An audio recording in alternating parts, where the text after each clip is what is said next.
What's up, everybody? Welcome to your Thursday game day grind edition of the Daily Grind. I am once again your temporary co-host, Rusty Buckets, filling in for Luke, who is out saving the world, doing big things. You know Luke Hatmaker, he's always up to something. But today I got my guy, Parrish Sharkey, beat writer for the Bluff City Media, cover of the Grizz. Man, Parrish, what's up, brother? How you doing, man?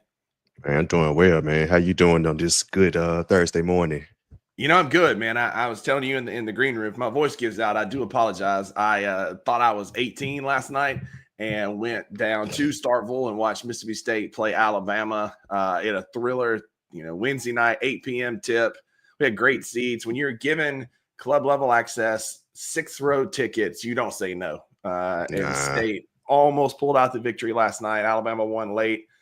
Josh Hubbard had 38 for the Bulldogs. It was an awesome basketball game. Hey, we couldn't come out on top, but hopefully my professional team will fare better tonight. The Memphis Grizzlies are back in action tonight on TNT against the Houston Rockets. And Parrish, I don't know about you, but it feels like it's been a long time since we played basketball on Monday night, getting embarrassed in Madison Square Garden. Yeah, they needed their break. They needed their 2 nights off. That was my first question. That was my first question. What do you think like the conversations over the last couple of days have looked like after that embarrassing performance on Monday, heading into tonight's game against a team who we are 0-3 against this season? Low key, I'm not going to say it's must win, but it's damn near must win. You're 0-3 against them, so getting a win over them and also coming out that type of loss. I feel confident that the guys, because normally when stuff happens, like all the talks has been about Ja Morant. In this game, he normally goes off. I remember early in the season, it was the Brooklyn game. Right, and everybody was just clowning, getting on him, everything, and he got me. After the game, he had made the quote talking about, "All right, so y'all want to see me play? All right, I see y'all tomorrow."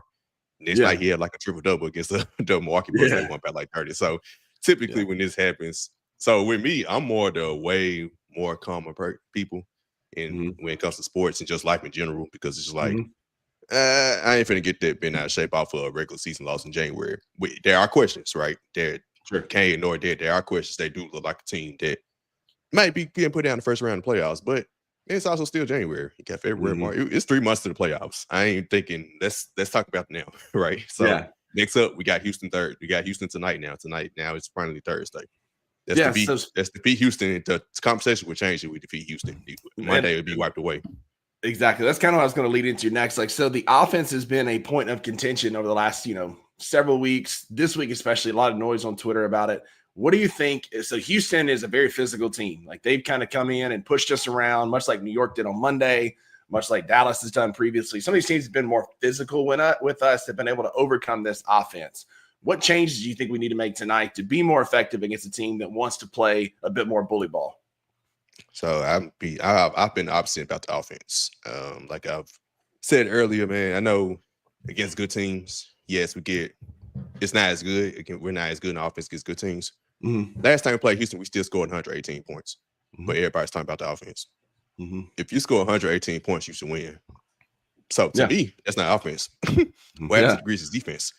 What happened to the physical defense is what I'm asking. Because if you score 118 and lose, that's defense. Your offense score 118 points. Even against the Knicks, they still scored 106. I guess not that much in today's NBA, but 106 is still like you shouldn't score 106 and lose by 37 points. Their defense gave up 143 points. So everybody's talking about the offense. My whole thing is like they gave up 143 points. But the part that goes in it with the offense is they had 26 turnovers. And they had 36 points. The Knicks had 36 points off those turnovers. So in this game, the offense did play into that 143 points. So tonight, they had to get better at turnovers. 26 turnovers is ridiculous. Yeah, you'll lose every game you turn the ball over 26 times. Right. And Houston is not a team to be trifled with. They're 8-2 in their last 10. They're 17-7 on the road. Memphis is a 5-point favorite right now. The line is at 5 points, which is interesting. Well, I think you get, like I said, home team I know football and home team gets 3 points. I mean, that's it. And I feel like anything less than about 7 or 8 points in the NBA is a push. It's kind of a toss-up. I mean, most NBA games are going to be pretty close. But the Rockets are averaging about 124 points on us this season. So, we've scored 118, 115, and 108 against them this year. So offense maybe not be the issue, but Houston's athleticism and length has given us some trouble. Amin Thompson has been playing really well lately. He's kind of coming into his own as a rebounder. That guy is just an absolute hooper. Yeah, that's a dog. I mean, absolutely. It feels like they have a team full of them. And then on Monday night, to add insult to injury, when we're getting embarrassed by the Knicks, you flip over to the other channel. Brooks is going for 36 threes. Celtics, just bombing threes, couldn't miss, man. Like, hopefully, we have yet to beat Dylan since he's gone to Houston. Like, we've just not played well. We beat him. We beat him one time. We beat him last February. Yeah, last February. That's right. One time. But this season, they've gotten the best of us. And so, like, it always feels like there's that guy that steps up for the other team and has kind of a big game against the Grizzlies. We're just hoping that tonight it's not Dylan Brooks. So what do you need to see from this team defensively? Like, what are you looking for tonight for us to slow down this Houston offense and this Houston attack? Play like what's the word I'm looking for? Just communicate. Play like they know how to play on defense, right? Yeah. I did see a stat, and I had to write an article about it like last week about the Grizzlies and their fouls. And specifically, it was although Jaren's got better at fouling, he still has this tendency to get in foul trouble, which it's kind of expected, but he's much better this season. But he still, like him, Zach Edey, and Brandon Clark are three of the most foul-prone players in the NBA. I don't know the ranking of it, but it's like that's three of our front court players and our three best front court, like physical front court players, because that is Santi's finesse, right? So they need to. Those three specifically need to find a way to stay out of trouble because they are our physicality that we have right now. Right. Until Vince and Marcus Smart return, because to me, and I remember the last game against Houston, people started to worry, maybe we can't match up with them. We had a 13-point lead in the fourth quarter. The only thing missing to me was Vince Williams and Marcus Smart, your two most physical perimeter defenders. Right now, you only have Jaden Wells.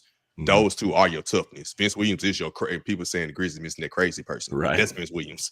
You miss your enforcer. That's Marcus Smart. Like we literally are missing the two most physical enforcing players, and they're on the roster. They're just hurt. So you get them back, you're fine. Think about the injuries. It's just certain players that's missing, right? If you're missing those two, that is your physicality on the perimeter. Right. But if you got them, but you're missing, let's say you're missing Jake and Luke. Okay, you're missing 3-point shooting, but you got the I say it's just missing match pieces. The Grizzlies have the full roster capacity to match up with nearly anybody in the NBA, but it will depend on health for them to be able to actually match up with everyone. Yeah, agreed. And this is a great point here. If you're on Twitter, hop over to YouTube, hop in the comments. This is where we can interact and see. You can interact with other people that are following along. Hop over to Bluff City Media's YouTube page. But this is a big key, Parrish, that, in that Knicks game, it was tough to watch because Ja was checked out early. He wasn't getting calls. Like, he just didn't seem to be locked in. And the team, as good as Jaren has been, at carrying this team this year, we still go as Ja goes. And so Ja was a bit frustrated Monday night. And so the team mentality just went down the drain. What do you think Ja's mentality is coming in tonight? You've already mentioned the Brooklyn game where he said, all right, we'll play tomorrow night. Do you think Ja is looking to be that alpha Ja again, or is he still trying to find his mold in this offense as more of a facilitator? What kind of game do you think we get from Ja tonight? I think we'll get that alpha Ja, but it'll still be more of a facilitator. Think about that Boston game. I think he's going – Ja Morant is a point guard by nature. And that's what we have to remember even throughout when Ja normally goes on a scoring burst that people are talking about, we normally lose. Right. Exactly. And the reason goes on a scoring burst is because nobody else is doing anything. Naturally, Ja Morant wants everyone involved. So with me and the whole discussion about the offense, with me, yes, the screen game matters, right? And that is a missing key component that I've seen. But I'm gonna be honest with you. Ja Morant has either not worked on his jump shot like we thought he has, or he just not confident enough to take his jump shots. Because in the New York game, all I kept seeing was him try to drive to the hole. New York is waiting for him. He's trying to get a foul call when the mid-range is right there open. That's it. So, in my opinion, he needs to take the mid-range shot. That's how you combat that, but he's not doing it. So that's not an offensive system problem, in my opinion. Although the screens, everyone's talking about the screens makes a great point because him and Steven Adams' screen game matter, and that's what we thought we was getting with Zach Edey. So all of it comes together, but that's not the only thing. Like I've been seeing people try to make it out to be. Agreed. Ja has been very much a pick and roll type player, and we've completely eliminated it in this offense. Like, it never happens. There's a lot of motion, but there's not a lot of like screens and get people open. Steven Adams was so good at screening for Ja at the top of the key, rolling to the goal, and then screening the guy again as he gets closer. And Ja just doesn't have that to get space. And because people know Ja is a slasher and attacker, they stick to his hip a little bit more. There's been a couple games, like I mean, I can remember it was the Boston game, the Brooklyn game. He hit, Brooklyn and Milwaukee. He had a couple like those mid-range, like little floaters, little jump shots, and they were falling for him that night. And that's where Ja can really make his money when teams like New York have size. Like they just camped out Cat and Precious Achiuwa at the goal and just met Ja there, and there was nothing he could do. But if he can figure out, like you said, that little like sudden stop or that slow hezzy that like Jalen Wells does so well, and then put up that mid-range floater, Ja could then get back to being that scorer that we need, and that would fit this offense more than looking for that screen and pick and roll. Yep, exactly. And like I said, not to say the screen ain't a big part, like, right? And I think Insane said it perfectly on his last show. It was like, as much as he was getting on the screen game, he was like, also Ja's mentality from all the injuries. He hasn't played more than 5 games in a row in 2 years, right? That probably is messing with him. Also, the new offense, like I said, not having screen game, that's messing your mentality a little bit too. But also, most importantly, not getting foul calls. The reason he said he was going to stop dunking is because he wasn't getting foul calls. He's still not getting foul calls. I know he's not dunking as much. When it boiled down to it, he's focusing. I don't know how he overcomes that. I understand the frustration with fouls, but you can't keep just throwing your hands up like what a foul did, and the other team is going down the defense, and your teammates are playing 5-on-4, 4-on-5. Exactly. You down the other end with your hands up. You gotta find a way. I can't tell them how to react to that because I play basketball. I understand the frustration, so I can't. I probably had the same way if I was driving to the hole 20 times and if I was driving to the goal 20 times. I watched too much. I watched too much Cam and Mace, man. That's every word. Yeah. I mean, you're exactly right. Like I've talked about this several times, but like the Ja of 3-4 years ago, that 21-22 team, when he wasn't getting foul calls, he just bowed his neck and he drove harder and he put up more shots at the rim and he attacked at a much higher level. Ja of this year has spent way more time standing on the baseline with his arms out, stomping his feet, jumping around, while the other team's getting a run out 5-on-4. And so we just need to, like, we need Ja to get back to being that demon time, right? Where it's like, yeah, you know what? I'm not getting calls. I'm going to make you make the calls because I'm going to keep attacking and keep getting to the rim. And eventually these calls are going to come. It's ridiculous. The only person who might get fouled more than Ja Morant and not get calls is Jaren Jackson Jr. But for whatever reason, there's these like nobody calls like these little ticky fouls like on Memphis, but they're against Memphis, but they'll call them on Memphis. And so we have got to start playing to the whistle. Leno took my point right out of the that's what Jaren does. My mouth. He plays to the whistle. Yes, he's getting fouled, but he continues to go. And a lot of times what you'll see is they may miss the first foul, but if you keep pushing through and they keep hacking you, one of them's going to get called. And too many times Ja is checking out and his mentality is not there, that ultra aggressive Ja. He goes to the complaining too much. And I don't know about you, Parrish, but I haven't seen too many times where when you're upstaging and showing up a referee about not getting a call, how many times has that turned into you starting to get calls? If your name, well, I guess Draymond Green don't necessarily do much to get calls, but I've seen him just talk trash to the referees all game long and not get thrown out. Yeah, that's the thing. And meanwhile, they'll like they would arrest Ja on the court if he started mouthing like Draymond did. And I mean, I guess if your name is Luka, then you can get away with it. But outside of that, I don't see too many guys being able to complain. So the last thing I want to say about the game tonight, I think this has been kind of a big topic this week, and I'm curious your take on it. I don't want to dwell on it here, but Ja deactivated Twitter this week. Jake did as well. There's definitely been some rumblings. Ja has been open about his mental health in the past, that he struggles with that. I think this was more of a move of him just to kind of lock in and get focused on the season ahead of him. You got any thoughts or anything about what happened there? Is it just Ja just trying to get right before we play Houston tonight? I'm hoping. I'm not gonna say I'm hoping it's for good, but I'm hoping it's just for the near future because Ja Morant did say early in the season, and he made the quote to us and for us to tweet out was the be careful what y'all tweet the players are watching. And the player I thought about when he said that was Jake LaRavia, actually, because at that time Jake LaRavia was getting a lot of.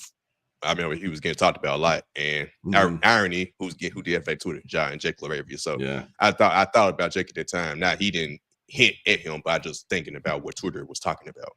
And after that game, Jake and Ja were the two. Ja didn't show up. Ja, what we were just talking about. Jake, why is Jake getting the minutes? Why is he playing left man rotation? So my whole thing was like, I think they lock into too much on Twitter. But once again, I can't Mm-hmm. tell another person how they feel, how they do, because us as Right. everyday consumers, we still get on Twitter, although it might be toxic to us at some point. Yeah. And although, they're players and athletes, they're still human as well. And they still live everyday lives like us. That's their job. Like how me and you go to work. How I'm about to go to work after the show. He goes, that's their job. They go to work, then they come home to their kids or whatever. So I think it's good that I'm hoping that's what he's saying. Oh, it's toxic. Let me get off right now. Let me lock in. And I'm really hoping that's the case, and he's not just like doing it, just to be doing it. But actually doing it to actually protect the mental health aspect of himself. And that's and honestly, that's a good thing, because Ja Morant has come a long way. It's showing you how much he's coming, how much he's coming from. He's come a long way to even get to this point. Agreed. And, while I think that they should spend less time on Twitter, you can't tell people how to spend their personal life.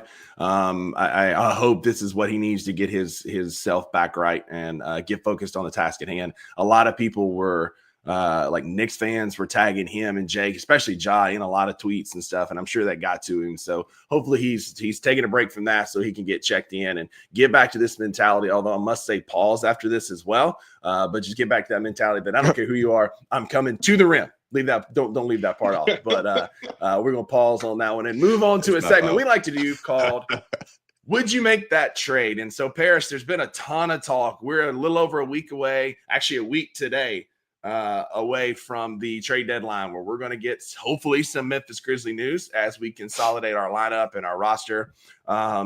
Bleacher Report came out yesterday with an article saying the top 3 most likely candidates to be traded from the Memphis Grizzlies. And 2 of the names are some we've seen a lot, and one I was a bit surprised about.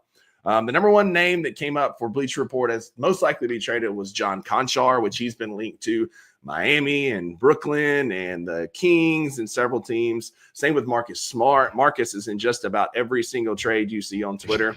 And then Vince Williams Jr. was the 3rd most likely name on there, which I'm curious your take on that. I've definitely got a pretty strong opinion about that. But do any of these 3 names surprise you, or is this kind of what you were expecting to see? Now, Vince Williams is surprising, because our top 3, you would think Luke Kennard or Jake LaRavia, even Santi, because of contract. Brandon Clark. They all. Yeah, Brandon Clark as well, because of contract, because he has the $12 million contract they can match. The other 3 that I just named, they all have expiring deals. So they're free agents, although Santi's restricted, so the Grizzlies got control over him essentially, but the other 2 are unrestricted. So I would thought those would be. Vince Williams is a shocker to see that, but I've also honestly mentally throughout the season been thinking, yes, we're saying Vince is untouchable, but he's not as untouchable as we think, thinking, right? And it's because of his injuries. And yes, the whole team has been hurt, but his rookie year, he only played 8 games for the Hustle. He missed a lot of time, and he spent most of his time with the Hustle. He only played 8 games. The Hustle played like 40 games, 50 games, right? So he only played 8. He actually played more games than the Grizzlies did for the Hustle in garbage time, and that was like 12 games or so. His second year, he played. When he finally got in, he played, but then he still missed like the last month and a half of the season due to injury. And he came to this season hurt, came back 3 games, got hurt again. So it's like we could keep saying Vince Williams is untouchable, but I haven't seen him on the court, right? A lot. He's been missing a lot. And I love Vince, and I'm not saying he's going to be traded, but my thinking is, if a team were to say, it's a key player we need to get, and they're like, man, we're not leaving this table unless y'all give us Vince Williams, you're going to have to listen because of his injury history. But it's still going back to the question, it's a shock. I think there are like 5 names, 6, 7 names before you get to Vince Williams.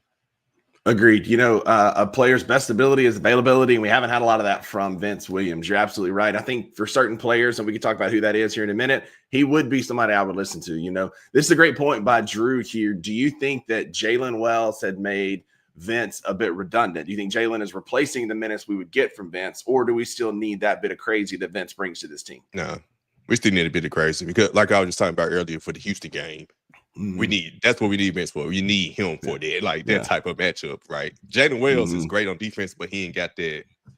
He ain't like Vince.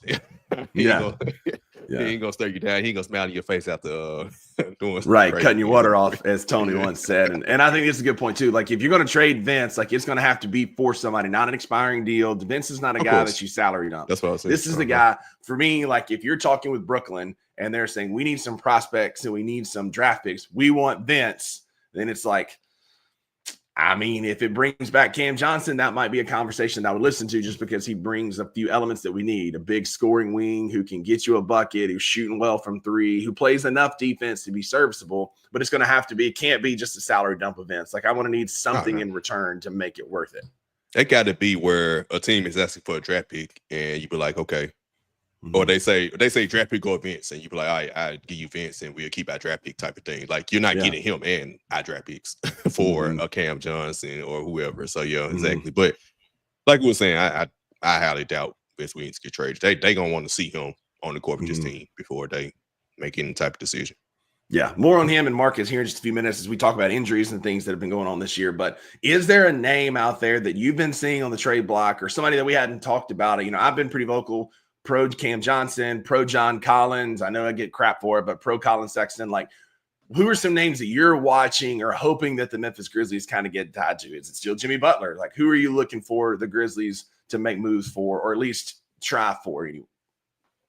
Well, you said players we ain't heard from, so I can't say Jimmy Butler, but you just said it for me. I still believe. I find it hard to believe that if he gets straight to the championship team, that he gonna come in and do all the shenanigans, but. Could be wrong. That they have to have a conversation and have that nipped in the bud before making if they were decide to go with that deal. Another player, ain't no players I've heard on the trade market, but I've always been interested in Jeremy Grant, but I haven't heard him mentioned as a trade, like piece trade target. But there has been players who's been traded that wasn't heard about in the rumor mill that's got traded before. So Jeremy Grant would be my guy. I think he's the perfect fit for this team as well. He could score when he needs to, but he also could go back to playing the fourth role behind the big three. He's done that for a Western Conference Finals team with the Denver Nuggets in the bubble, and he looked really good in that role. And he's been on a bad team since because he took the money. So, and I would love to have Jeremy Grant, but like I said, I haven't. Like I said, that's a player name I haven't heard on the trade on the rumor mill, but that's a player name that we mentioned before for Grizzlies trade targets. And you think about it, like when we got Marcus Smart, like we weren't tied to Marcus Smart until the trade was happening. Like he was the name that really didn't come up a whole lot in Memphis Grizzlies circles. And so it could be a Jeremy Grant. There could be other ones out there. Wayno brings up a good point in the comments. Sacramento could be going on a fire sale if De'Aaron Fox goes. Keegan Murray. Likely. Thank you. I said that in a group chat the other day, man. I would love Keegan Murray on this team. Like I think he's got a good shot. He's got a good game that fits this offense. He's got some size. He's super athletic. Like Keegan Murray is a name that I would love to see us get tied to as we get closer to February the 6th, especially if Sacramento is going to go on a fire sale, because there has been rumors that they're interested in some of our players. You know, Conchar has been linked to him, Aldama, Jake LaRavia. They've been interested in some of our guys. I wouldn't mind seeing us put something together and go after an athletic guy like Keegan Murray. Yep, exactly. I think he fits in perfectly for the Grizzlies. He's what I'd rather him than, like, I know people have said like Kyle Kuzma before. I'd rather him than Kyle Kuzma because one thing, Kyle Kuzma, he's getting paid a lot, but I can't start. I'm not starting him at the three. he has to go out the bench. Yeah. So I don't like that. Great. I mean, that would be a sniper off the bench. That'd be sniper off the bench. But I would prefer like someone. If we're gonna do that, I prefer like Keegan Murray.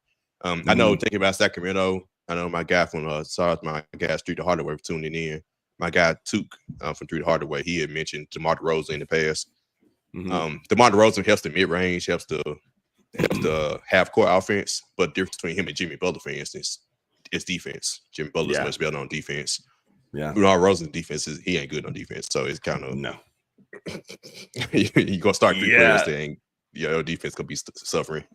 I mean, that's it, man. Like if Ja, Dez, and Dez has been better, and Ja's been better defensively for sure. But if you got Ja, Dez, and DeMar on the court at the same time, that's tough on the defensive end. Barbecue chicken.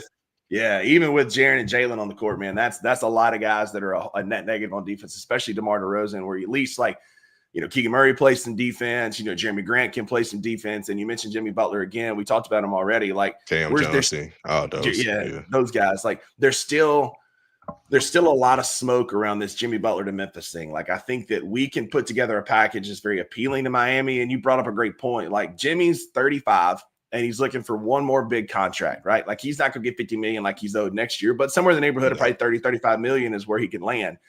If he is traded to Memphis and he does his normal shenanigans, ain't nobody going to pay him.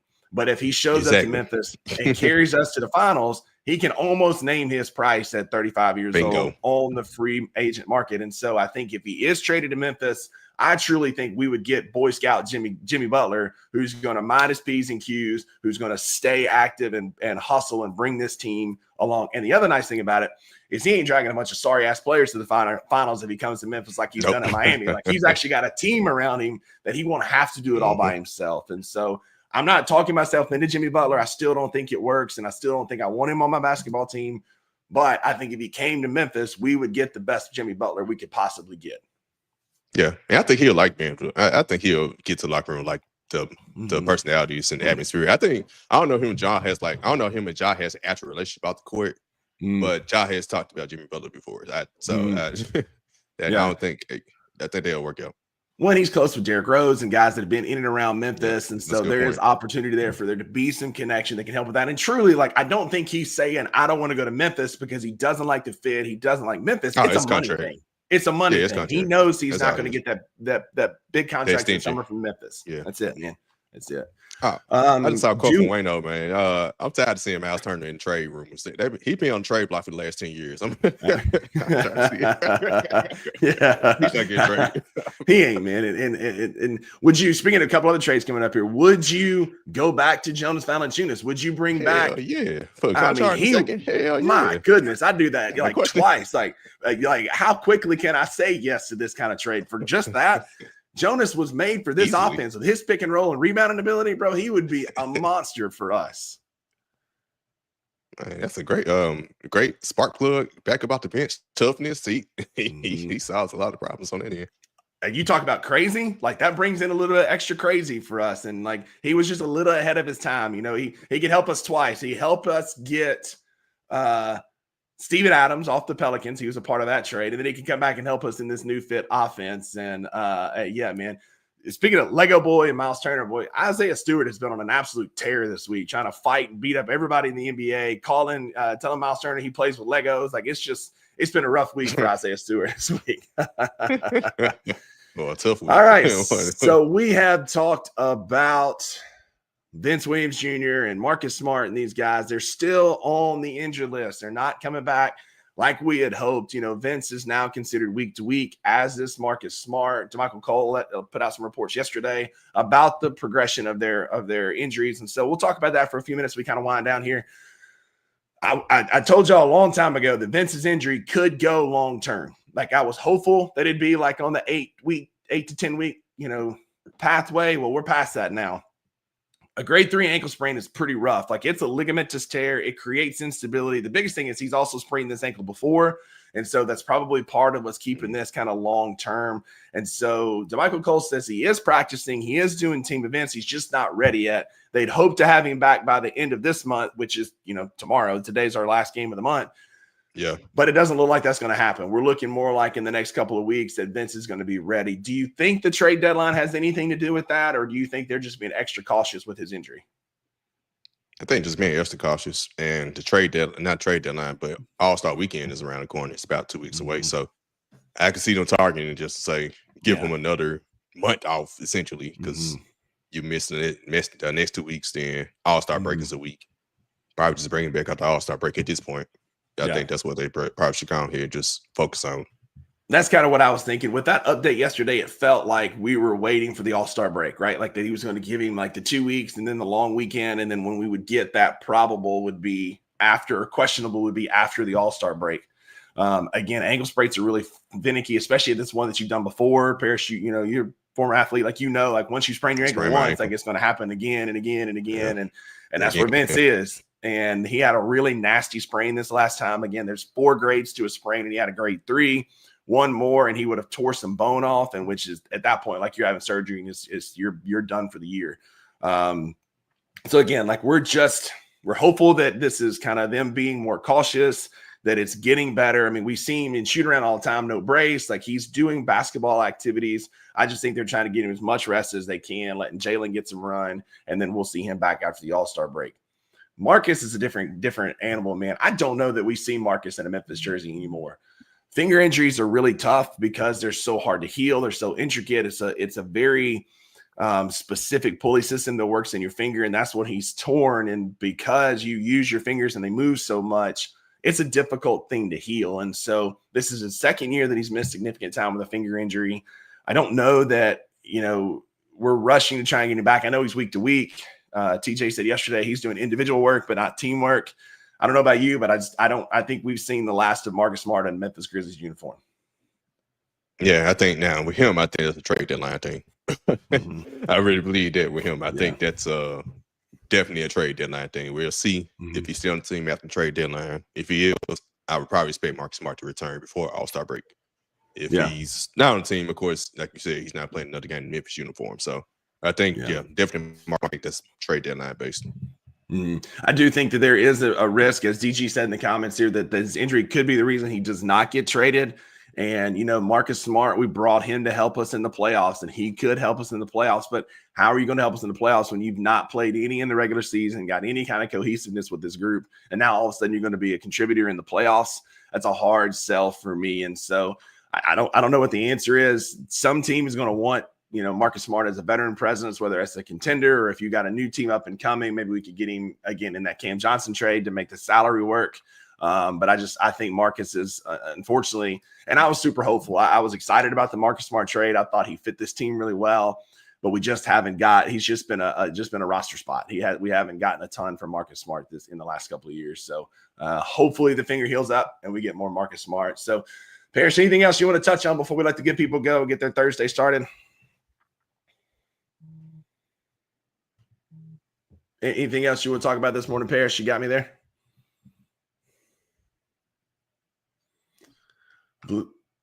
Nope. Not much. Like I said, go Grizzlies. That's it, man. Totally. Yep. We can finally beat the Rockets tonight. Yep.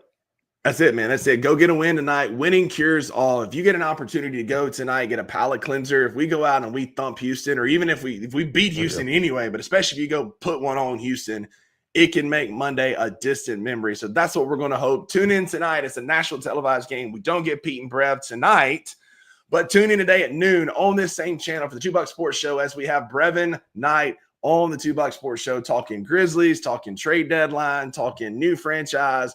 Got a lot of great things coming with Brev today. Super excited. Y'all make sure y'all come hang out with us at noon. Parrish, my guy, thanks for being here, buddy. I appreciate you hanging out with me this Thursday, putting up with my raspy voice as we muddle through this thing. So I appreciate you as always being here, big guys. So guys, thanks for being in the comments. Remember, if you're on Twitter, hop over to YouTube. That's where the comments are always best. You can interact with everybody there. We appreciate y'all being here. Be a friend to somebody who needs a friend today. Go Grizzlies, and we'll see y'all back here tomorrow.